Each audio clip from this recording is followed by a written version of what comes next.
Good afternoon, everyone, and welcome to our Shape Your Future session. Today, we'll be celebrating and reflecting on 2 days. That's World Asthma Day, and that we're also here to celebrate STEM teachers and STEM education. First, I'd like to acknowledge the custodianship of the lands and waters on which we are all joining from today, and the many lands and waters across Australia on which we all work, live, and apply science, technology, and engineering. I'm speaking to you today from the traditional country of the Kaurna people of the Adelaide Plains. And we acknowledge traditional owners and pay respects to their elders. And we acknowledge traditional knowledge and the deep history of innovation it embodies. I would also like to pay my respects to any Aboriginal and Torres Strait Islander people joining us today. So my name is Professor Katrina Falkner, and I'm a Fellow of the Australian Academy of Technological Sciences and Engineering. I'm also Executive Dean of the Faculty of Science, Engineering and Technology here at the University of Adelaide in South Australia. And I'll be leading this session, and I'm here to make sure your questions get answered. So some housekeeping to start. We'd like to remind all attendees that they have agreed to abide by ATSE's Code of Conduct, and we'll be keeping an eye on the content of the Q&A channel. We'd also like to remind you all that the session is being recorded.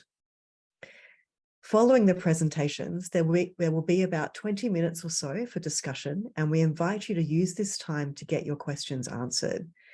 You can submit your questions in the Q&A box at the bottom of the screen, and we will ask our presenters when we get to the second half of the session. Today, I will be your moderator for the discussion, and I'm really excited to introduce our speakers. So today, we'll be hearing from Associate Professor Johnson George from Monash University, Suzie Urbaniak, who is the lead and founder of Core Learning Foundation and the 2016 Prime Minister's Prize winner for Excellence in Science Teaching in Secondary Schools, and Dr. Nadya Panagides, a postdoctoral researcher from the University of Queensland. Now, today, our panelists will explore their career journeys in STEM, and we've asked them to reflect on a number of things, including their choices along the way, the influence of technology on their career pathway, and how collaboration and diversity show up in their day-to-day work. So now let's start with asking our panelists to speak. And I'd like to invite Johnson to begin, and over to you. Thanks, Katrina, for the nice introduction. And hi, everyone online.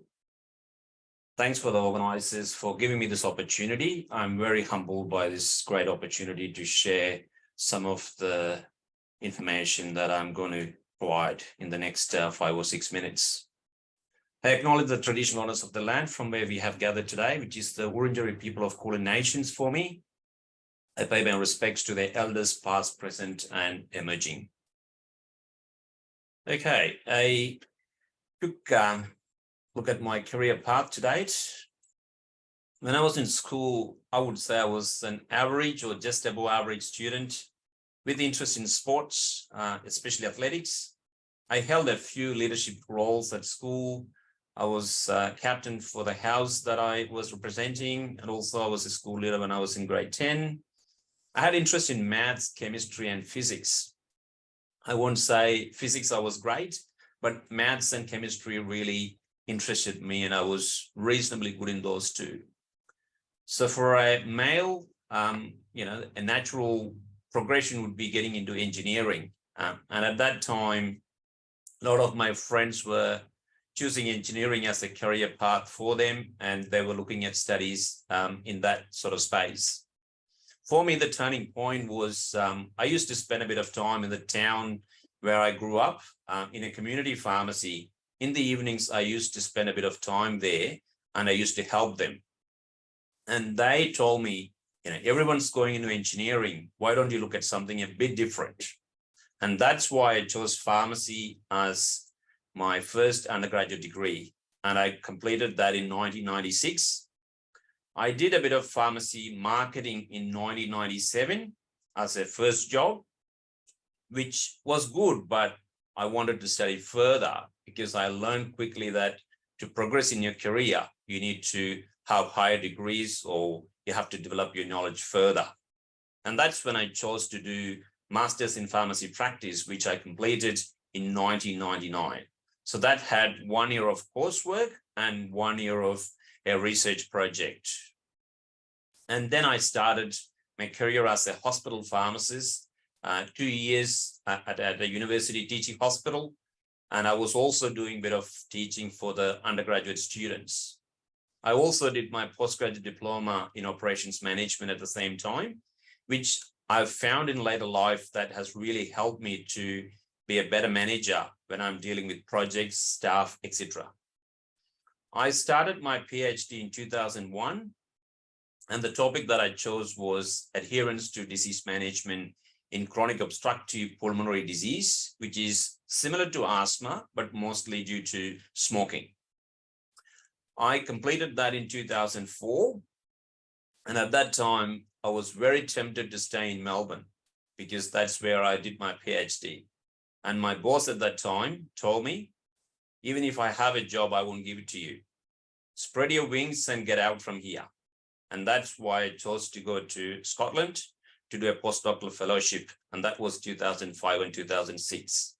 Looking back, that was a very good decision that I made, because when there was an opportunity at Monash in 2006, 2007, they invited me to apply. I got into that job in 2007 as a lecturer, got promoted as a senior lecturer in 2012, and last year I got promoted as an associate professor. In terms of the way technology has influenced the work that I do, the first project where I used technology in the health services research that I carry out was in 2012, where I used a mobile app. The study was called Mastery. And in that project, we encouraged pregnant women to use this app, which promoted self-management. You can see the schematic on the slide. Basically, women, they have to monitor their lung function using a handheld device. It's Bluetooth enhanced, so it could speak to the mobile phone, transmitted the data to a central server, and the health professionals could access that and give feedback to the patient. That actually worked pretty well. And the study showed that pregnant women who used the mobile phone app efficiently had better outcomes in terms of their pregnancy-related outcomes and also asthma-related outcomes. Since then, every project that I've been carrying out, I've been trying to use an mHealth component. It may not be the main intervention that we use, but it is definitely part of what we do these days. And the collaborator that I have is CSIRO, which has got its reputation in that space.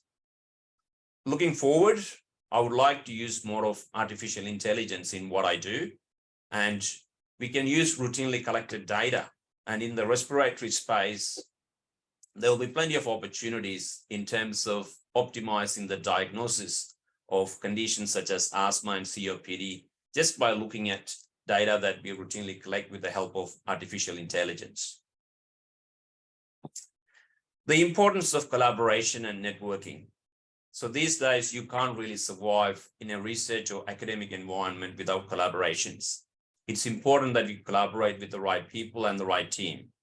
So healthcare professionals, professional bodies, policymakers, academics, engineers, economists, statisticians, consumer groups, educationalists.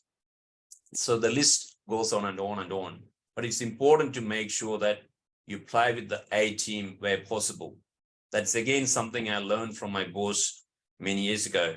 Always try to play with the A team if you can. Diversity in what I do, that's something I've achieved all these years. I started off with my research in respiratory medicine, expanded that to primary care because there's a big demand for these services in primary care. I've started a project looking at dementia prevention in primary care. As I mentioned, mHealth or mobile health is part of everything that I do these days. Pharmacoepidemiology, using quantitative and qualitative research where I achieve triangulation.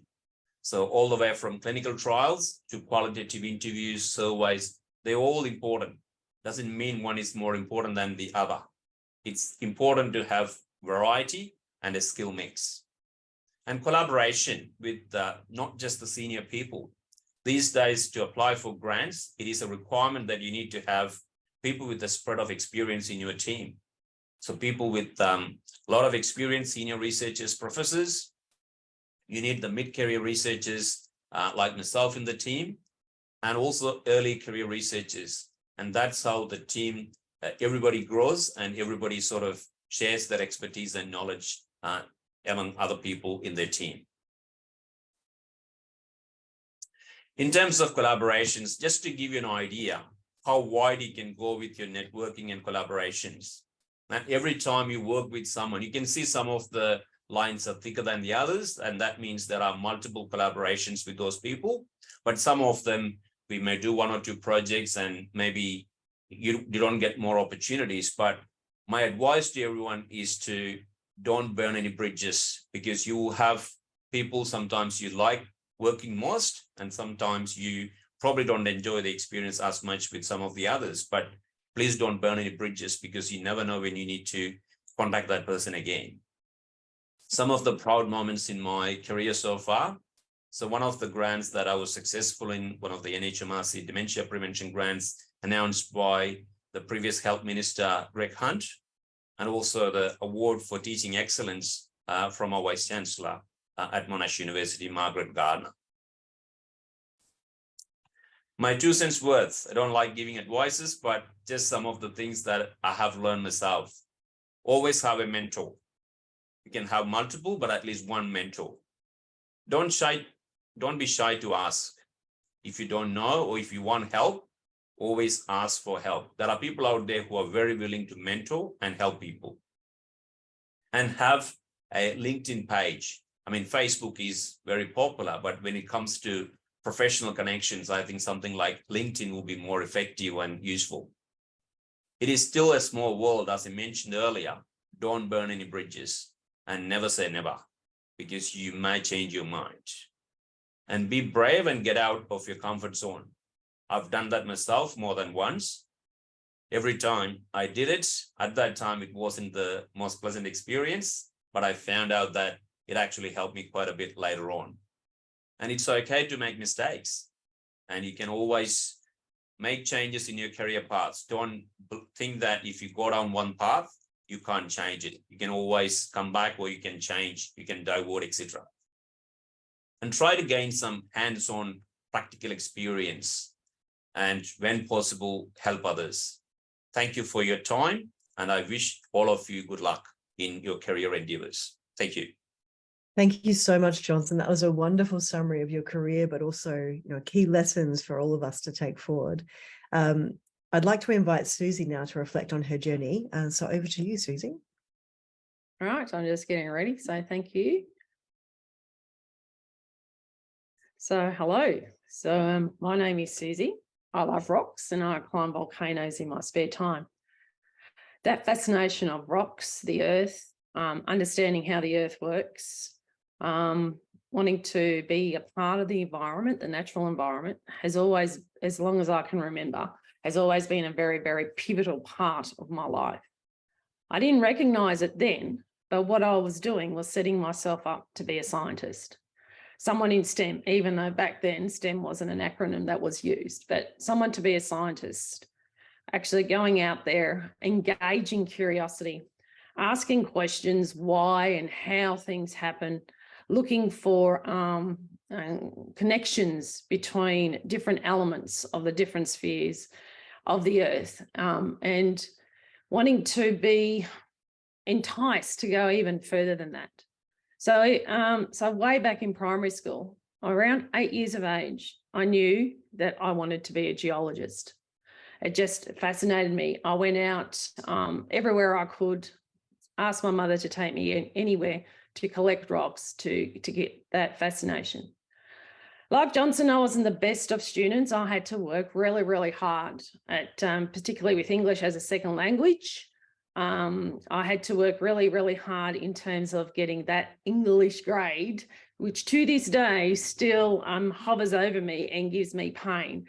That even though I was good in your chemistry, your maths, I wasn't allowed to do physics at the school that I went to because I was a girl. So this is back in the mid-80s. So, I was inhibited to do that. I found that even though I was strong in those areas, it was the English that was my bugbear. And if I didn't pass English, I wasn't going to be able to go to university. And so that stress as a year 12 student, where 90% of the mark back then was exams, I just felt that my world was going to end if I didn't pass English to actually then get into university. Fortuitously, I passed by the skin of my teeth, and I went on to university to be that scientist, to be that geologist. And from that point, I really excelled in that field, and was so looking forward to being that geologist back out in that field. I was offered a PhD, but I didn't want it. I wanted to get out there and work in industry.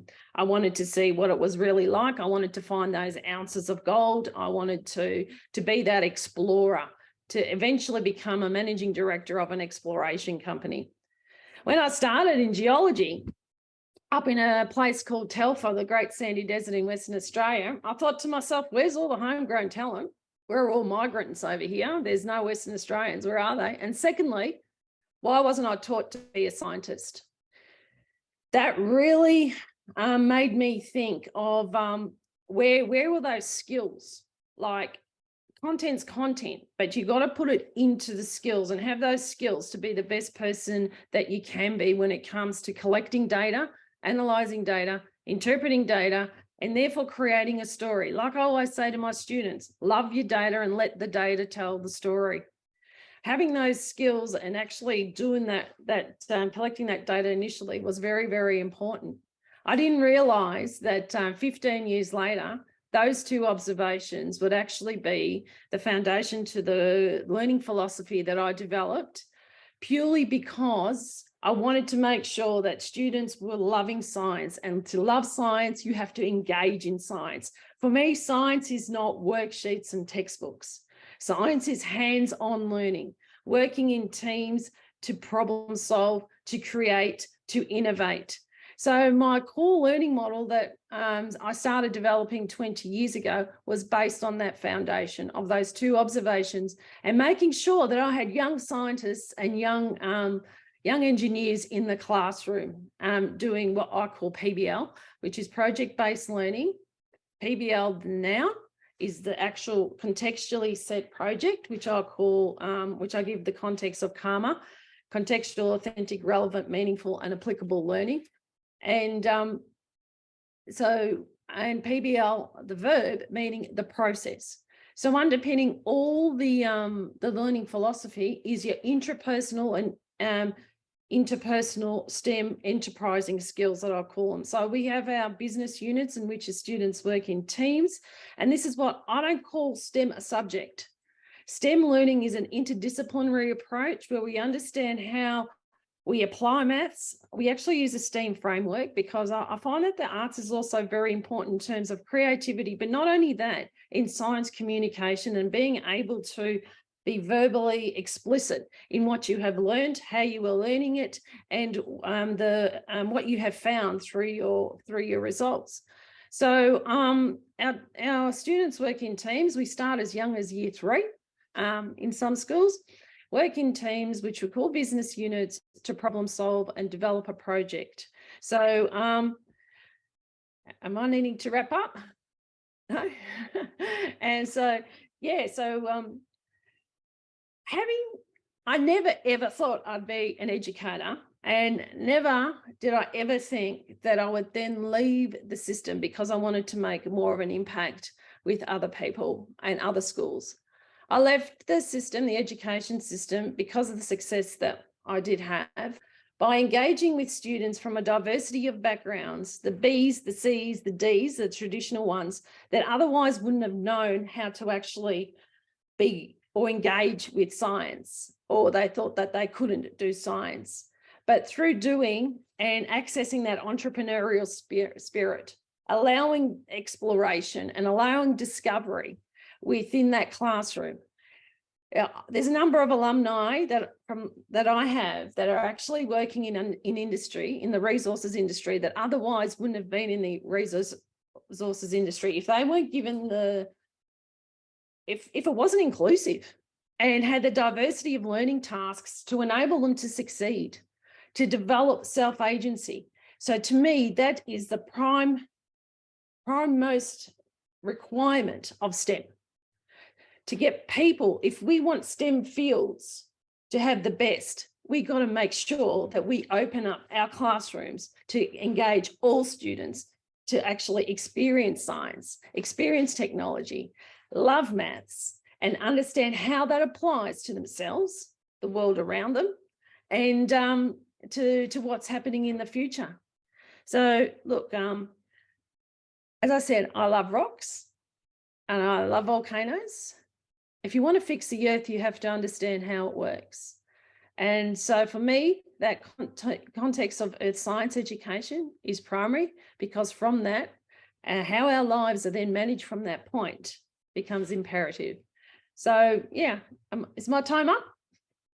Yeah, thank you, Suzie. But that was absolutely brilliant. I really appreciate you sharing your journey, but also what is so incredibly important about holding on to in the power of STEM and the power of what we can achieve with it. So it's absolutely fantastic. Thank you. So next up, I'd like to welcome Nadya and ask her to share her story. So Suzie, I might just get you to unshare. Thank you. That's fabulous. Cool. Thank you, Katrina, and thank you to the organisers for inviting me to speak today. Let me just get this up. All right. So I'm going to be talking about my journey in STEM, and I guess like a lot of, or most of us, my fascination in science really started from a young age. I was born and raised in South Africa, and being surrounded by a very diverse, unique landscape with a whole bunch of different animals really instilled an interest in the natural world for me, which was really quite powerful. Just the way that a lot of you are growing up in the Australian landscape, and that can be very inspiring when it comes to the diversity of what you see, as well as the animals around you and what's happening in your natural world. In high school, I decided I wanted to go into medicine. I loved both the visual arts as well as biology, and I thought that specializing in surgery would be a good way to combine both passions. Overall, I was a good student, but I still needed a lot of help in order to get like decent grades. So I did a lot of extra lessons. I went to different tutoring and different classes. I put in a lot of effort, and in the end, I actually did really well because of that effort I put in. In 2011, I moved to Australia and I began studying at the University of Queensland. I did a Bachelor of Sciences and majoring in biomedical science, still kind of on track to going into medicine.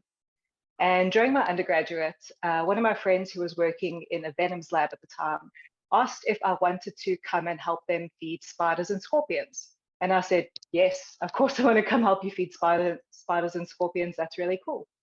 And this is where I was introduced to my future supervisor, Associate Professor Brian Fry, who ran the Venoms Evolution Lab at UQ. And basically, I ended up doing 2 summer semester research projects, as well as my honours research in his lab.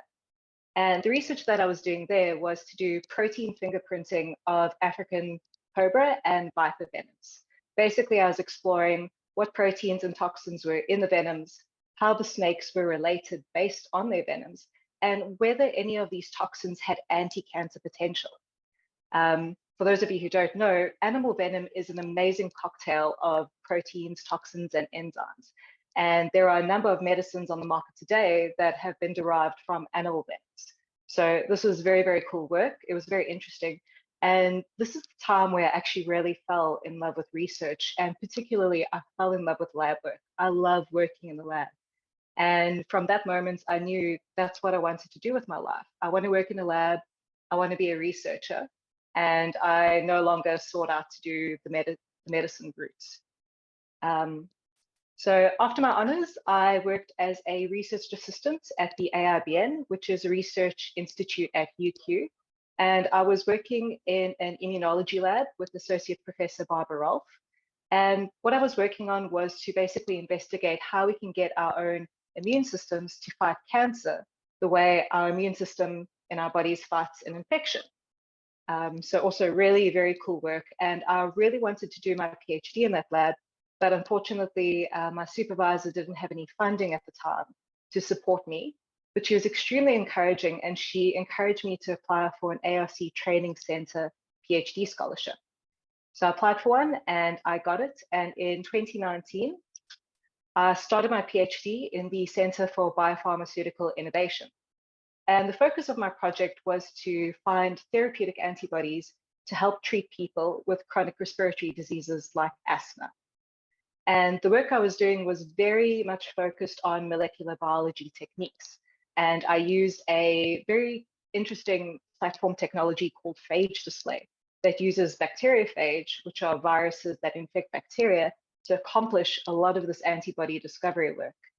And this was all extremely interesting, but PhDs are also very, very challenging. It's a very, very trying time in your life, and you'll go through the highest highs as well as the lowest lows doing a PhD. But you know you will get there at the end. It's just putting in the effort between starting and finishing. I did eventually get there, and in the past couple of years, I've been doing postdoctoral work. I'm back in the immunology lab with Associate Professor Barbara Rolfe. She managed to get some funding, as a lot of academics do. And I find immunology to be an incredibly exciting field to work in. And since doing my postdoctoral work, I have worked on with a number of industry partners and a number of fascinating projects. One of the very interesting things I got to do in my PhD, just going back there, was that part of it was done in collaboration with CSL, which is Australia's largest biopharmaceutical company. And I had the opportunity to go work in industry at CSL in Melbourne. And that gave me a lot of exposure and experience in an industry-based R&D setting. And that is somewhere where I see myself working in the future. That is somewhere I ultimately would like to end up working in the very distant future, not anytime soon. And in terms of what I see myself doing, in the very near future, is that I've managed to secure my first fellowship position, and I'll be moving to Germany later this year, where I will be teaching master's students immunology-based lab work, as well as continuing on with my own research endeavors. And I'm very excited to, explore this opportunity. I get the chance to travel, to explore new places, and to meet new people. So I can't wait to do that. And I guess putting all of this together, it's given me a chance to reflect on my own career and my own journey. And one thing that I've realized is that it's good to have an idea of what you want to do and where you want to go, but you don't need to have it all figured out now. If you work towards something you like and something you want to do, as you do that, there will be opportunities that present themselves to you. And these opportunities might take you into completely different places and down different directions, or into fields that you never thought you would go into. So it's important that when these opportunities do come, you take the chance to actually think about them and explore them. And hopefully you found some of that interesting. Thank you very much for your time. Thank you, Nadya. That was fantastic. And huge congratulations on the fellowship. I hope that you have a wonderful time in Germany. Thank you.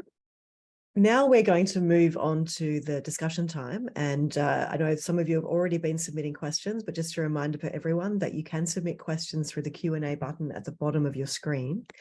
I might move straight to those questions and see if we can get some answers for everybody. So the first question, actually, I might ask you, Nadya, because you started to talk through some of this, if you could comment on this one. The student, someone has asked, I like different subjects. How do I decide what is the best one to study at university? If you have the option to study all of them, then do it. I really, really liked arts in high school. And when I first started university, I thought I would try take a visual arts subject. But it wasn't as enjoyable as how I found it in high school. So I think it's good to just try if you can. Fantastic, thank you. I've got another question, which I think is really, really interesting. What if I don't get into university? Can I study science another way? Who wants to have a go at that one? Yes. Thanks, There's Suzie. lots of pathways. There's lots of pathways. Don't be intimidated by the expectation after year 12. My advice is to enjoy your education and then explore what pathways there are. Some of my former students went out and worked, and then they've called me up a few years later, Irby, how do I get into mine surveying? And so they find the way in, and then they do it. I find that for some students, going straight from year 12 to university is not the best option. So for me, follow your gut, follow your passion, and don't have those expectations on yourself. Just go with the flow, because that right pathway will present itself. Look through windows and walk through doors. So yeah, it will come. Yeah, thanks, Suzie. I think a lot of people have very different pathways through their life, and you never really quite know what opportunities are going to come up next. Johnson, I think I might ask you to answer the next question, which is, how do I find a mentor? I think it comes down to where you are and what sort of people you have access to. So when you are in a small town, maybe the opportunities are limited. But when I say mentor, it could be someone academically highly qualified, or it could be someone who's got a lot of life experiences. So depending on what's available and what sort of support you need, I would choose maybe two different people. One in terms of general, career advice, especially around learning in the university, etc., or in terms of professions and career options. But sometimes having a general mentor who's got a lot of life experience will be quite useful as well, because you may be dealing with the stresses of life. When you have a family, things get busier, and how to juggle things. And sometimes people with life experience, it could be your friend's parent, or it could be someone in the town who has dealt with something like that before, or pharmacists are generally supportive people when it comes to these things. GPs are also supportive, but they're probably busier. So you may have to just find someone who has the time and who has that interest. So I would say options are unlimited, and depending on where you are, you may choose your mentors differently. Yeah, thanks, Johnson. Do you have any tips for how to approach a mentor and to ask them to be your mentor? I think you need someone to introduce you. You can sometimes asking doesn't, people, you can just be frank about what your requirements are and ask them, do you mind mentoring me? Or you can maybe recommend someone else that they may know, or you can ask your friends, have you, or do you know of anyone who has done something similar? So I think it's finding out first and then approaching them.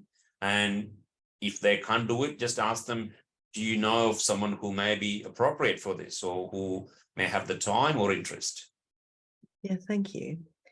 Another really interesting question, which is, when should you decide what your career be? And, maybe if you could share when you made those decisions. And I might ask each of you to answer that.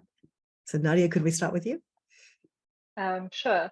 Like I said, I don't think you ever, I've gone through a lot of changes in what I thought my career would be throughout my life.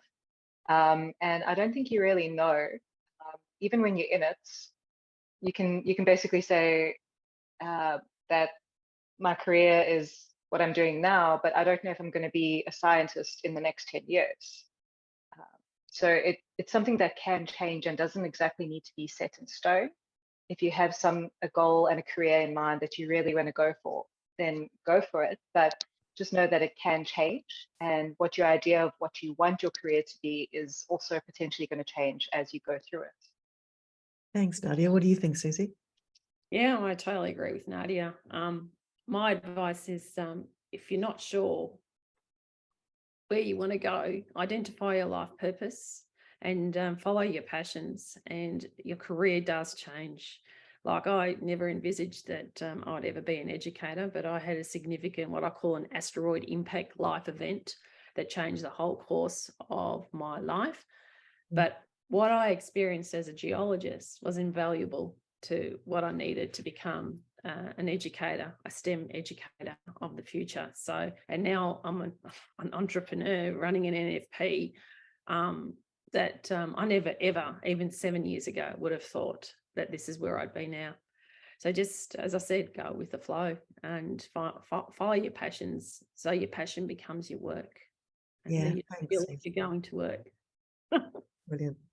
Now we've got two people have asked kind of similar questions. One which is, they know about being a researcher, or perhaps, working as a scientist. What other kinds of jobs can you get at the end of a science degree?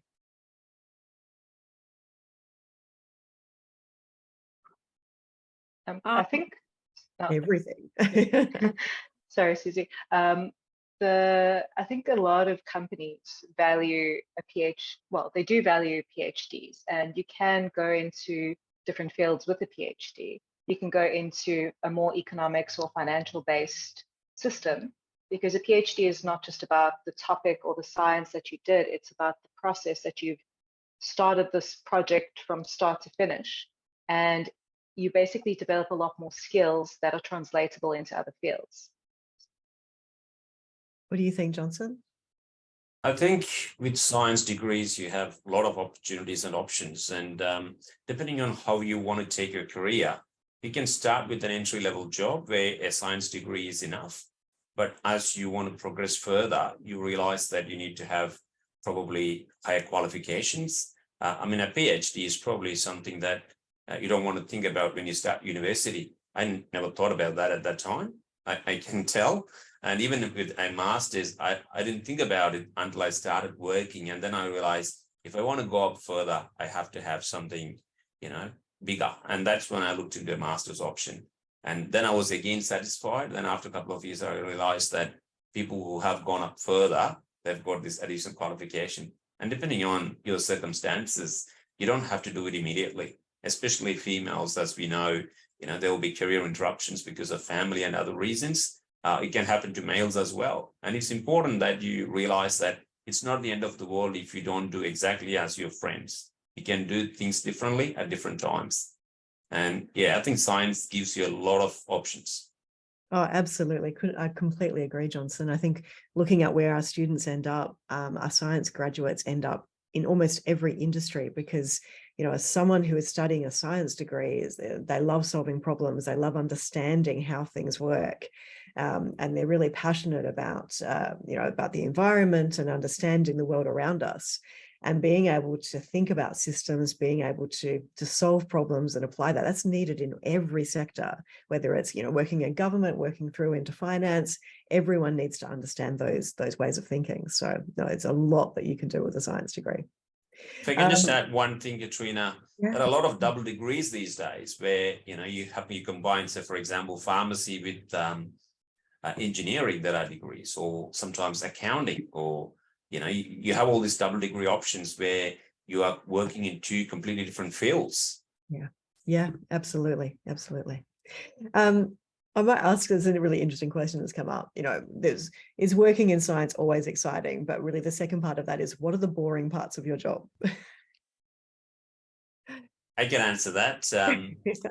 I won't say it's boring, but some things you can do for the whole day. You have plenty of energy, plenty of fuel in the tank. Sometimes things are draining.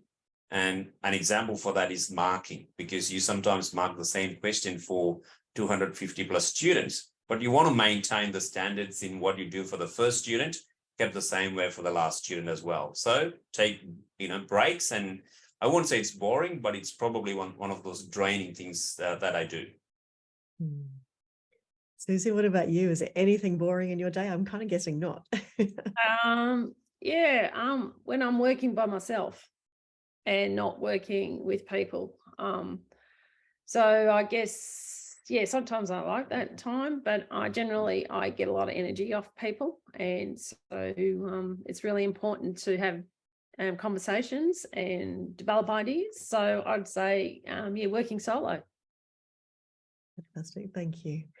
Another really interesting question, and one that I think I've had a lot of students ask me over the years, is maths important to learn science? What do you think, Nadya? I guess it depends what field of science you want to go into. I am not the best at maths. I know the key equations and formulas and things that I need in my day-to-day. So it's more chemistry-based maths, calculating concentrations, but I don't know any form of calculus or any higher maths. So I think it's really dependent on what you go into. Yeah, I agree. If you're studying physics, then you're likely to need more mathematics. Chemistry, biology, perhaps less so. What about your field, Suzie? I think maths should be more applicable during secondary school in particular, so that kids actually see how it presents itself in the world around them. And that way, applicable maths actually becomes more engaging and easier to learn. So many students have come to me and said, if only I knew this is how maths happens. Like even one of my sons who's a carpenter. He said, Mum, if only they told us how trigonometry can be used in roof carpentry, I would have been a lot more intelligent at school. And I think that's where it needs to change and be modified. Yeah, and I think it's maths is obviously so useful in so many areas, but it's very specific parts of mathematics. But as we've been saying, you don't really know where you're going to end up. So keeping your maths going is probably a good tip if you can. I think it's just that it's understanding how you're actually going to build those skills and how you're going to use that. Sometimes you don't know until you get there. Yeah, I've got a really great example when I started geology, my first drilling program, using trigonometry to move my drill rig. And I thought, I wish I knew that at school, that's what could be, how it can be used. And so I think if maths was a lot more applicable to real world situations, that it'll definitely engage a lot more kids. Yeah. And in the trades. Yeah, indeed. All right. Final question, I think, and because in the time that we have, which is kind of referring to perhaps some of the journeys that you've shared. Do you think that moving countries for work or study is an important part of a career in science? Is it possible to build a good career without leaving Australia? And you've all had different journeys there. I think probably that's actually a demonstration of the answer. But what do you think? I think it is possible. And as you mentioned, Suzie, I haven't heard about that part of your journey. But Nadya has moved, I've moved myself. And I think it comes down to your circumstances. You can achieve things within Australia. But when I was doing that in 2004 or 5, opportunities were very limited. So I had the option of either staying in Melbourne and not achieving some of the things that I achieved overseas, but things have changed significantly. I think a lot of things now you can do within Australia. If you look at number of people with a PhD or places offering PhDs, a lot more places now compared to what we had in early 2000s. So I think it is possible, but it's always good to bring in that knowledge from overseas, especially from the US and Europe, UK, well regarded. So if the circumstances permit, I would say why not?